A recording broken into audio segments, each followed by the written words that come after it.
What is up, SmackNPie? SmackNPie here. Welcome back to After a While, Dark Deception Monsters Immortals video. Now I know I'm not that much active into Monsters Immortals scenes, but that's purely because of Chapter 4. But after Chapter 4, we're going straight into it, playing with you guys, making weekly content, tournament, all of it. But today isn't the video for that. Today we are going to take a look at the new 1.3.3 update for Monsters Immortals the developers shared with everyone. If you've already seen it, you're gonna get to see my perspective of it. If you haven't, well, let's dive deep into it.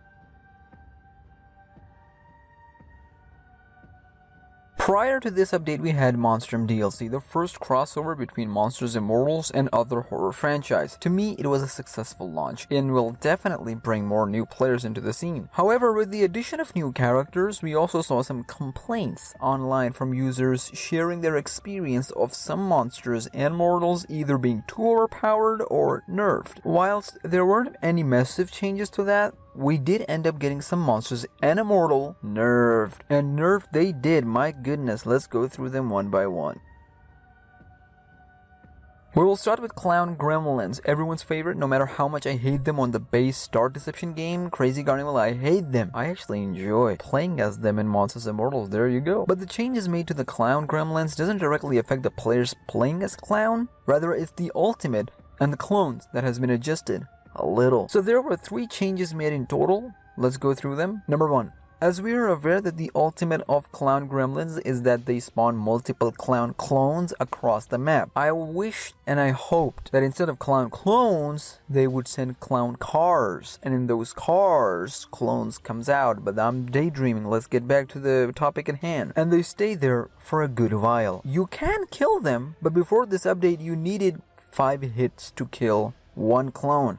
Now, it's been reduced to 4, so instead of 5, you'll need 4 hits, and the clown clone is gone. But let's face it, we rather get chased by it and let the time run out. Number 2. Now this one is actually quite noticeable and something I have actually felt. The total lifetime of clones has been also reduced from 45 seconds to 30 seconds. Whilst those 15 seconds might not sound that much, they make a massive difference. I got 2 kills through my clones back to back. Let that sink in. It's gonna make a huge difference, trust me.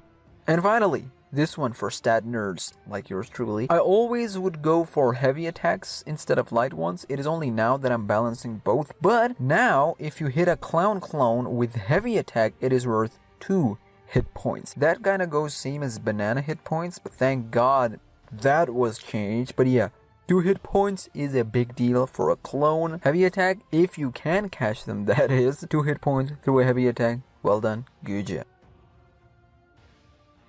Now we get to probably a questionable one out of all, Fiend's ultimate. So now they've removed the stun from Fiend's ultimate. This one is massive. Before this update, Fiend was a little OP if used right. Now, he's only good for shard farming, but not as good as Agatha though. He can, however, keep up with other characters, but not having stun in your ultimate is gonna impact the players, and it's gonna take a while for players to get adjusted. Now, for me, it was a little annoying that you would get stun from his ultimate, but I think I got used to it pretty fast, and I was like, okay, Fiend, you go. Now, some people say he's useless, but you know what? I've played as him. He's alright, decent.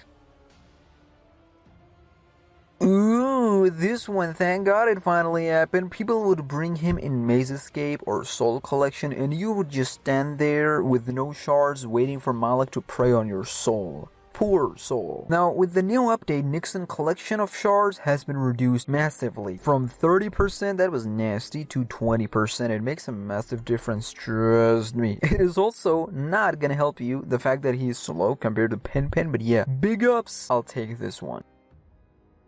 The final fix in this update is character selection. Players would sometimes get multiple monsters, more than 1, in Maze Escape. Now it has been fixed, or at least attempted to be fixed. You might still run into that issue. I've only ran into this issue like 3 to 4 times in total, like in my whole time playing this game, but don't take my word for it. I have only like 23 hours in game. With that being said, that'll wrap up this video. A small update for Monsters Immortals, but much needed one. There are more announcements coming this month from Glowstick Entertainment for this game. Can't wait to see the new DLCs, new monsters, new mortals. Subscribe to know. Help me get to 50k for chapter 4, and also follow me on Twitter and Insta at @SmackNPie, and I'll see you boys in the next video. Take care and peace.